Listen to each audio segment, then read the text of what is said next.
Nilikha ng Diyos ang tao mula sa alabok ng lupa at hiningahan niya ito ng hininga ng buhay.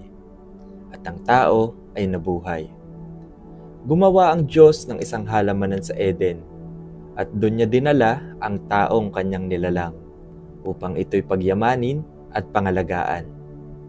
Ang halamanan ay maganda at puno ng buhay. Umaagos ang mga ilog sa masaganang lupain. Maraming punong kahoy ang hitik sa bunga. At sinabi ng Diyos, hindi mabuti na mag-isa ang tao. Habang ang lalaki mahimbing na natutulog, kinuha ng Diyos ang isa sa kanyang mga tadyang at nilikha niya ang isang babae. Payapang namuhay ang dalawa, hindi nahihiya, walang takot at ganap ang kanilang kasiyahan. Binigyan sila ng Diyos ng kalayaan. Maaari nilang kainin ang alinmang bungang kahoy sa halamanan maliban sa isa. Ang bunga ng punong nagbibigay kaalaman tungkol sa mabuti at masama. Nagbabala ang Diyos. Sa araw na kainin mo yon, mamamatay ka. Sa lahat ng hayop na nilikha ng Panginoon, ang ahas ang pinakatuso. Isang araw, tinanong nito ang babae, "Totoo bang sinabi ng Diyos na huwag kayong kakain ng anumang bungang kahoy sa halamanan?"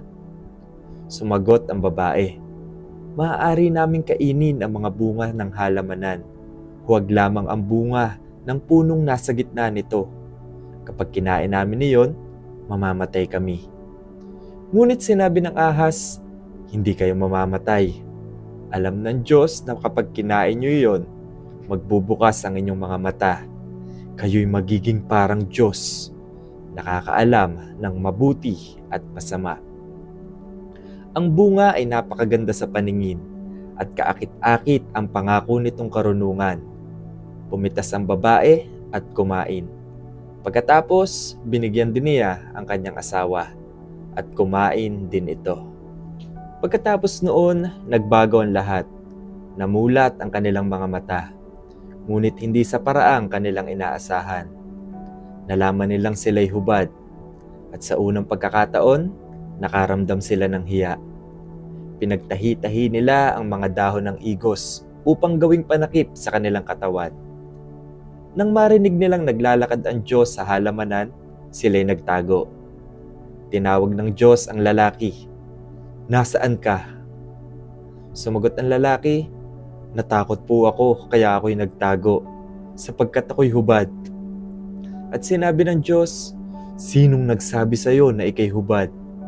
Kumain ka ba ng bungang pinagbabawal ko?" Sinisi ng lalaki ang babae. Sinisi ng babae ang ahas.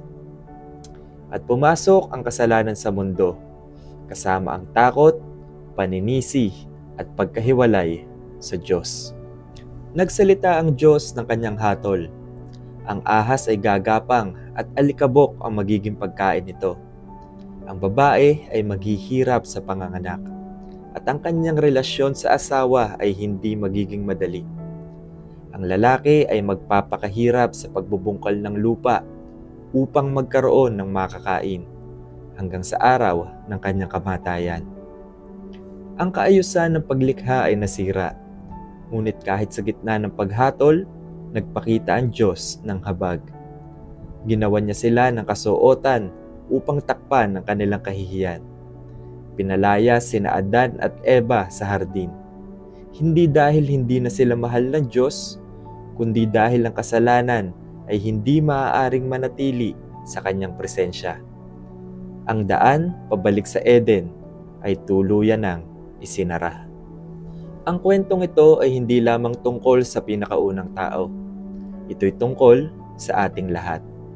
Sa pagpili, sa pagtitiwala at sa pagsunod sa Diyos.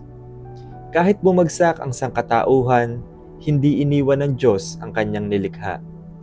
Mula sa sandaling iyon, ang buong kwento ng Biblia ay naging kwento ng pagliligtas. Pagliligtas ng isang Diyos na patuloy na naghahanap sa mga taong minsang nagtago mula sa Kanya.